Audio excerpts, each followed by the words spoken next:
Hello, my friend. Welcome back to our English learning channel. My name is Jay, and today we are going to talk about something very important: how to start a conversation in English.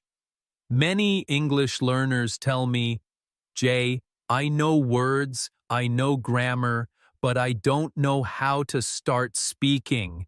I feel nervous. I don't know what to say first.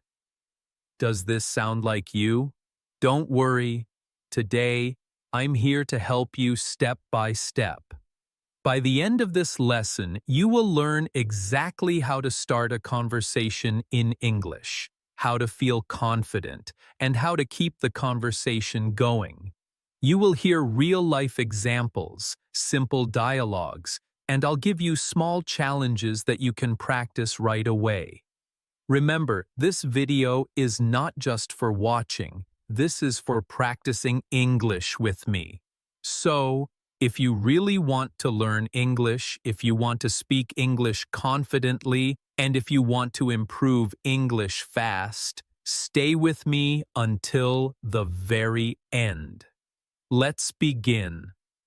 Starting a conversation feels hard for many learners. When you see someone new, maybe a stranger, maybe a friend, or maybe even a teacher, your brain suddenly becomes nervous. You think too much. You ask yourself, what should I say? What if I make a mistake? What if they don't understand me?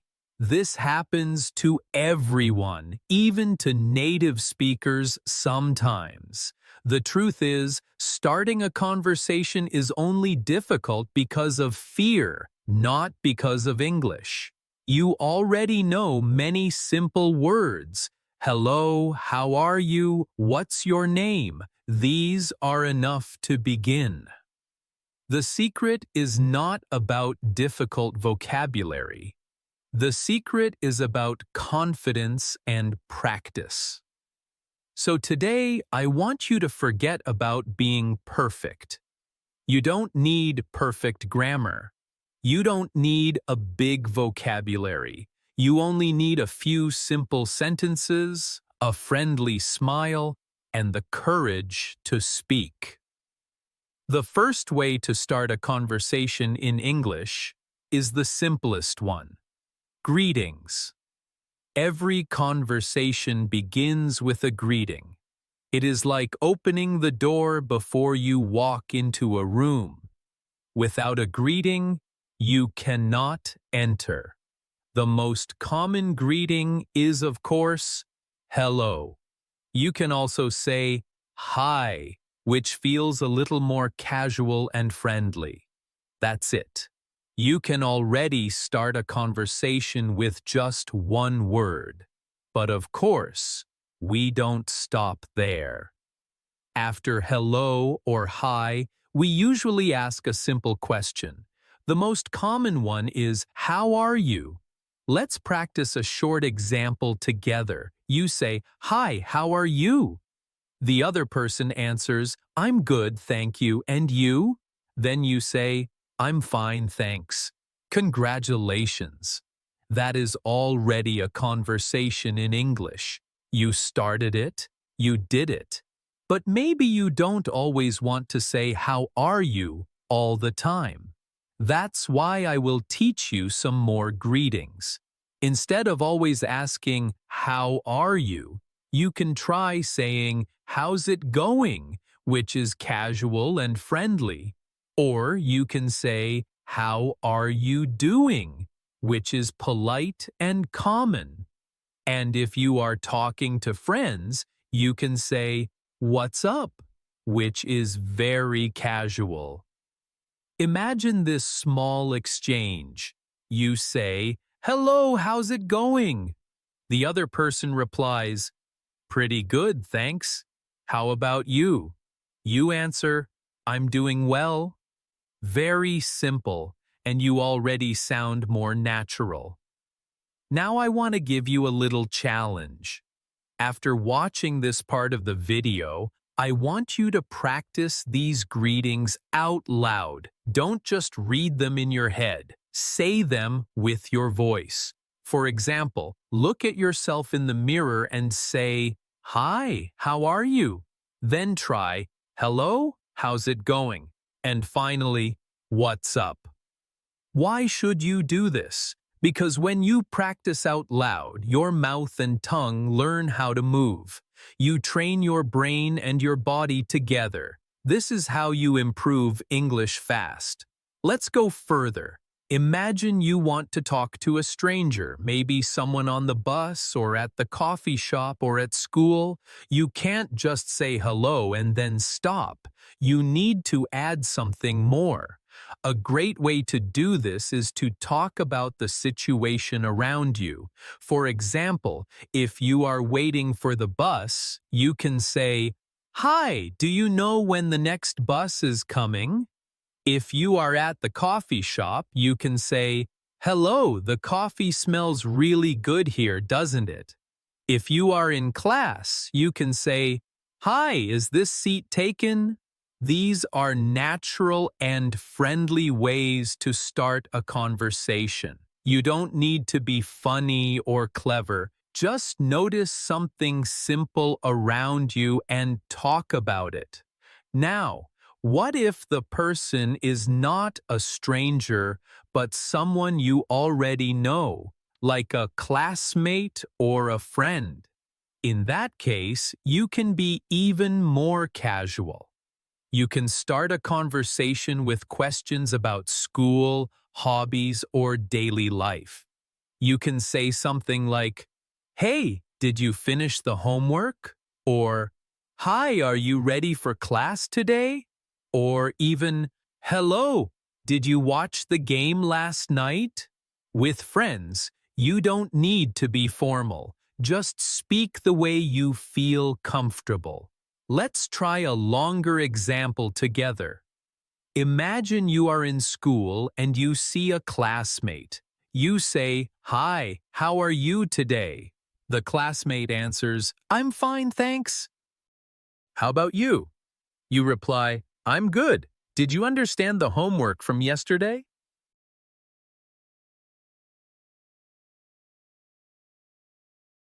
"How about you?" You reply, "I'm good. Did you understand the homework from yesterday?" The classmate answers, "Not really. It was difficult." You then say, "Yeah, same here. Maybe we can ask the teacher." Look at this conversation. You started it, you continued it, and it feels natural. Notice something important. The grammar is very simple. There are no difficult words, but it is real communication. That is the goal. I want you to remember something important. You don't need perfect grammar to start a conversation. Even if you make a mistake, people will still understand you. The most important thing is to try. When you try, you grow. When you practice, you improve. That's how you move closer to English fluency. So now you know the basics of starting a conversation. Greetings, simple questions, and talking about the situation. But maybe you are thinking, "Jay, what happens after I start? How do I keep the conversation going? How do I stop it from becoming awkward or silent?" That is exactly what we are going to learn in part 2. In the next section, I will show you the secret tricks to continue a conversation, to ask good questions, and to sound natural in English. Are you ready? Let's move to part 2. Part 2. Don't worry, that is exactly what we are going to practice in this part.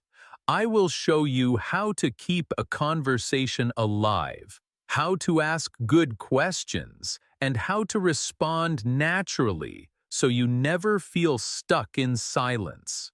The most powerful skill to continue a conversation is asking questions. Questions are the fuel of conversations. Imagine a car. Without fuel, the car cannot move. In the same way, without questions, a conversation cannot move forward. But not every question is good. If you only ask questions with yes or no answers, the conversation becomes short. For example, if you ask, "Do you like pizza?" and the other person says, "Yes," the conversation stops. If you ask, "Are you from here?" and the person answers, "No," again, the conversation stops. So, what should you do? The secret is to ask open questions. Open questions are questions that need more than yes or no. They usually start with words like what, why, how, where, and when. For example, instead of asking, "Do you like pizza?" you can ask, "What kind of food do you like?" Instead of asking, "Are you from here?" you can ask, "Where are you from?" These questions invite the other person to speak more, and this gives you more material to continue talking. Let me show you a small example. Imagine you meet someone new at school. You say, "Hi, how are you?" They answer, "I'm fine, thanks." Now you want to continue. Instead of saying, "Do you live here?"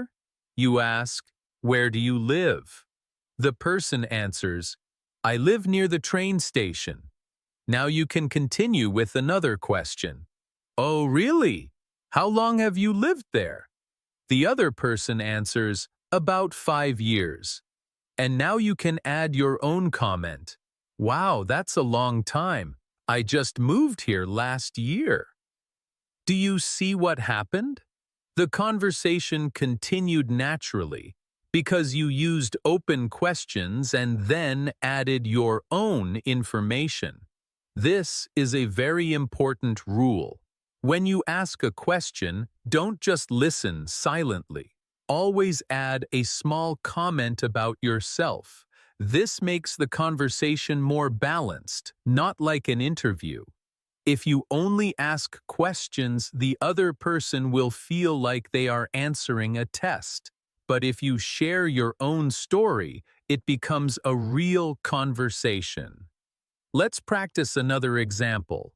You ask, "What do you usually do on the weekends?" The other person answers, "I usually watch movies and spend time with my family." Now you can respond by saying, "Oh, that's nice. I also like watching movies. Last weekend I saw a really funny one." Suddenly, the conversation becomes warmer and more connected. Now, let's talk about another skill, showing interest. People love to talk when they feel you are interested. If you only ask a question and then look away, the conversation dies. But if you react with small words and expressions, it keeps the energy alive. You can say things like, "Really?" or "That's interesting," or "Wow, tell me more." These little phrases are like sunshine in the conversation. They make the other person feel comfortable to keep talking. Imagine this short dialogue. You ask, "Where are you from?" The other person says, "I'm from Brazil." If you just say, "Oh," the conversation feels heavy. But if you say, "Wow, really? That's great. I've always wanted to visit Brazil. What city are you from?" the other person feels excited to continue. Small words of interest can change everything. Here is your second challenge.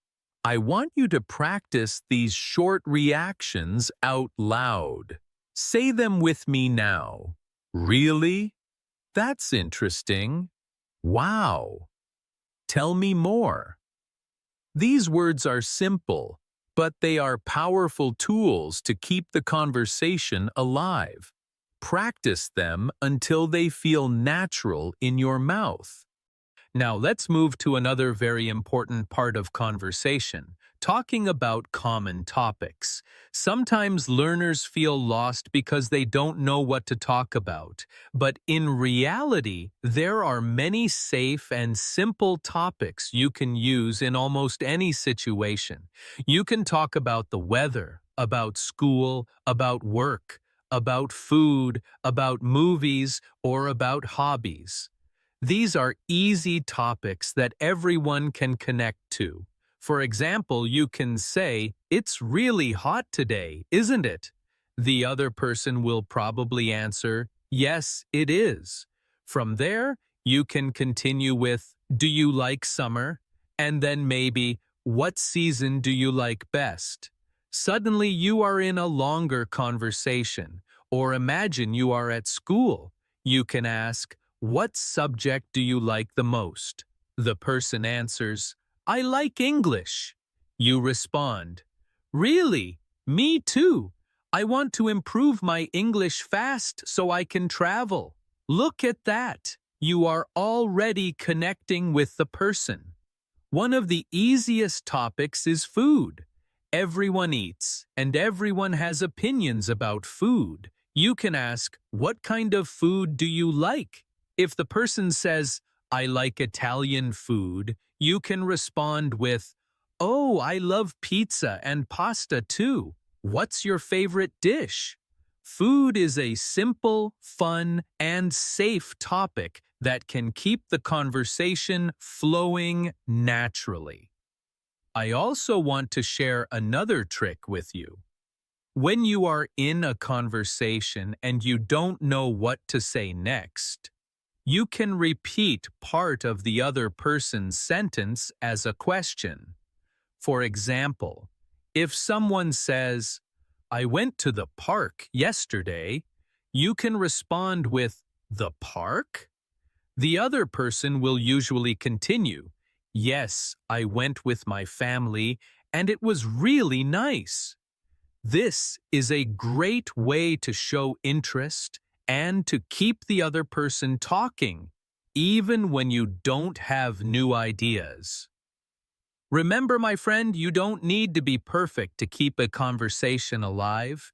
You just need to ask open questions, share small comments about yourself, use short reactions to show interest, and talk about simple everyday topics.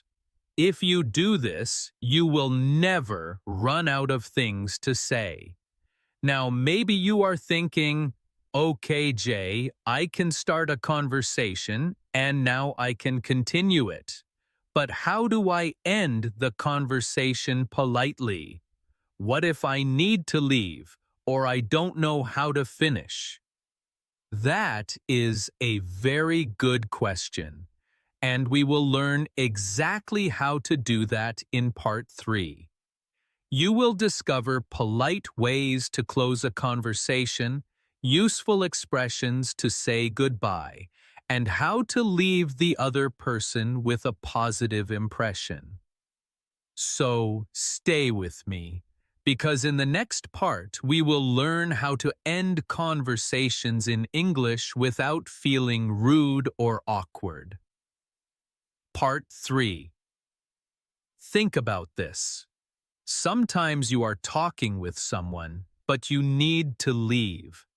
Maybe you are late for class, maybe you have to go to work, or maybe the bus is about to arrive. Or sometimes the conversation has naturally finished and you just want to close it in a polite way. Many learners don't know how to do this, so they feel nervous and just stop talking.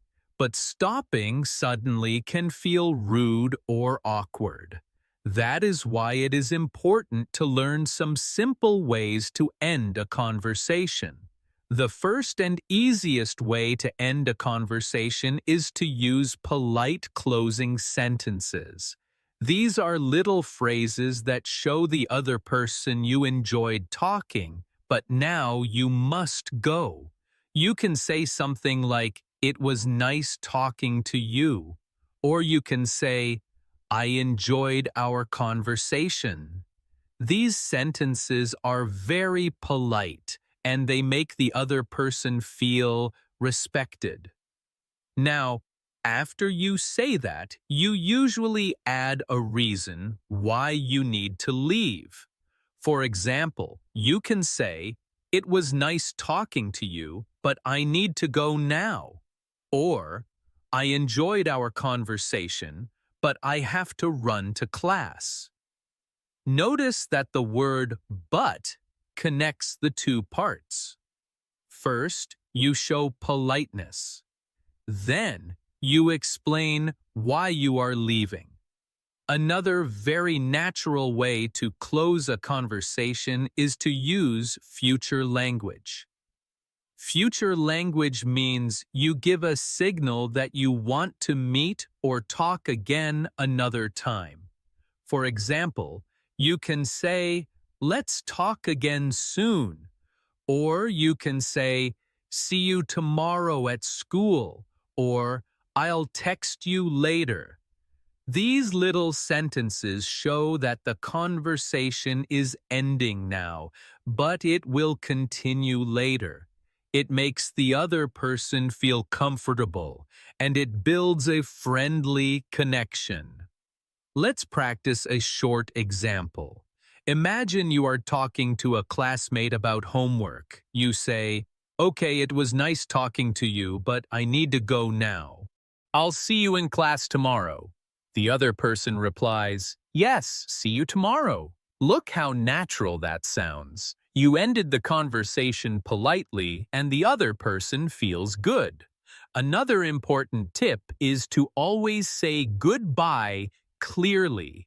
In English, there are many ways to say goodbye. You can say bye, which is short and casual.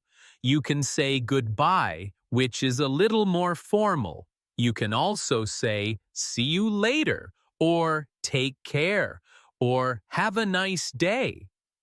All of these are polite and friendly ways to finish. Let's look at another real-life example. Imagine you are talking with a new friend. You want to leave because you are going to the library. You can say, "It was really nice meeting you. I have to go to the library now. See you later." That's a perfect way to end. Notice again, the structure is the same. Polite sentence first, reason second, and then a goodbye at the end. Here is your next challenge. I want you to practice 3 polite closing sentences right now, out loud with me. Say, "It was nice talking to you." Now say, "I enjoyed our conversation." And finally, say, "See you later." These may feel simple, but they are powerful tools to use in real life. Practice them until they come naturally from your mouth. Sometimes, ending a conversation is not about leaving physically, but about moving the conversation to a close. For example, maybe you are online, texting with someone, and the conversation is slowing down. You can end politely by saying, "I should go now, but let's talk again later." Or, "I need to get some rest, but I'll message you tomorrow." Even in texting, these polite endings are important. They make your English sound confident and friendly. Ending conversations can also be cultural. In some cultures, people like to talk for a very long time, and in others, people prefer to be short. But in English, especially in American and international situations, polite closing sentences are very common. So if you use them, people will respect you, and they will see you as polite and confident. Let's imagine another small role play together. You are in a coffee shop, and you meet someone new. You talk for a few minutes about coffee and hobbies. Now you need to go. You say, "I enjoyed talking with you. I have to go now, but maybe we can have coffee again sometime. The other person smiles and says, yes, that would be nice. See? You didn't just disappear. You ended the conversation in a polite, friendly way, and you even left a possibility to meet again. So now you understand the three main parts of ending a conversation politely. First, you use a polite closing sentence. Second, you give a short reason why you need to leave. Third, you say a clear goodbye. This simple structure works in almost every situation. You can use it at school, at work, with friends, with strangers, even online. I want you to practice this as a mini dialogue challenge. Say it with me now. It was nice talking to you, but I need to go now. See you later. Say it again, but change the goodbye. It was nice talking to you, but I need to go now. Take care. One more time. I enjoyed our conversation, but I need to go. Have a nice day. The more you repeat these, the more confident you will feel when you need to end a conversation in real life. Now, maybe you are wondering, okay, Jay, I know how to start a conversation, I know how to keep it going, and I know how to end it politely, but how do I become truly confident?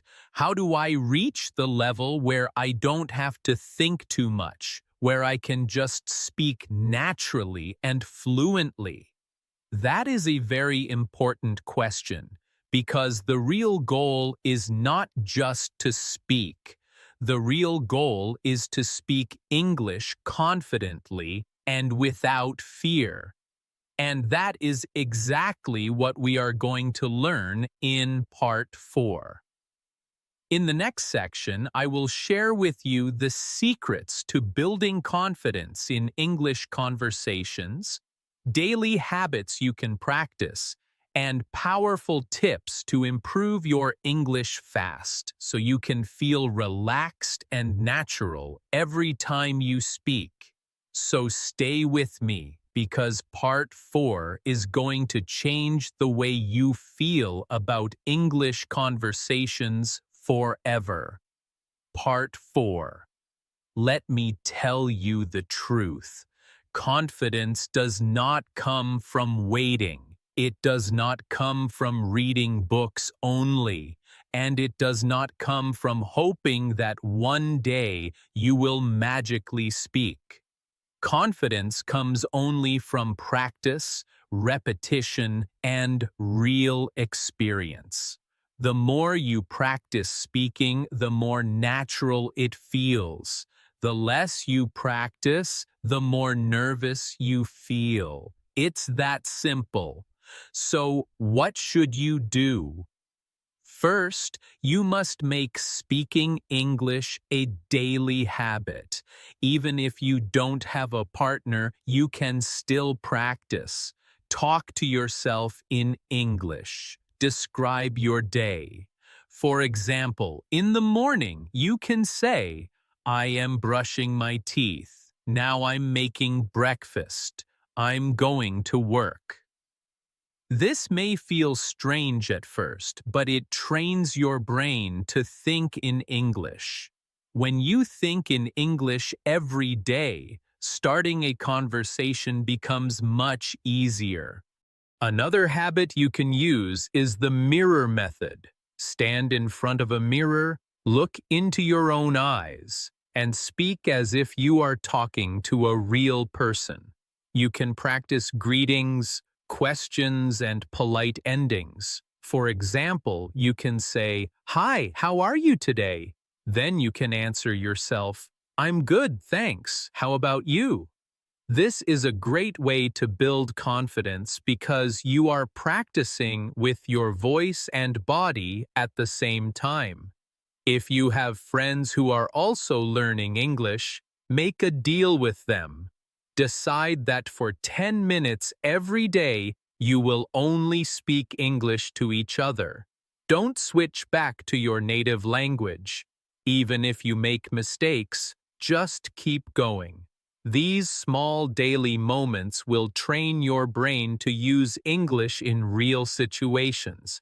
And remember, mistakes are not your enemy. Mistakes are your teacher. Every mistake shows you where you need to improve, and every time you correct yourself, you grow stronger. Now let's talk about fluency. Many learners think fluency means speaking fast, but that's not true. Fluency means speaking smoothly without stopping too much and feeling comfortable in conversation. To improve fluency, you don't need to rush. You only need to keep talking, even if your sentences are simple. For example, instead of stopping to search for the perfect word, you can use easy words you already know. If you don't know the word delicious, you can just say very good. If you don't know the word exhausted, you can say very tired. Simple words still communicate your meaning, and that is the most important part. Here's another secret to fluency: shadowing. Shadowing means listening to a native speaker and repeating what they say immediately, like an echo. You can do this with YouTube videos, podcasts, or even movies. Play a sentence and then repeat it out loud, copying the sound, the rhythm, and the tone. This will help your mouth and ears get used to the natural flow of English. The more you shadow, the more natural you will sound in real conversations. Let's do a small fluency challenge right now. I will say a sentence and I want you to repeat it after me. Ready? Say, "Hi, how are you today?" Now repeat, "I'm good, thanks. How about you?" One more. "It was nice talking to you, but I need to go now." Excellent. The more you repeat these sentences out loud, the more they will become automatic. And when they are automatic, you don't have to think too much. That's when fluency happens. But fluency is not only about practice, it's also about mindset. If you always tell yourself, "I can't speak English, I'm not good enough, I'm afraid of mistakes," then you will block yourself.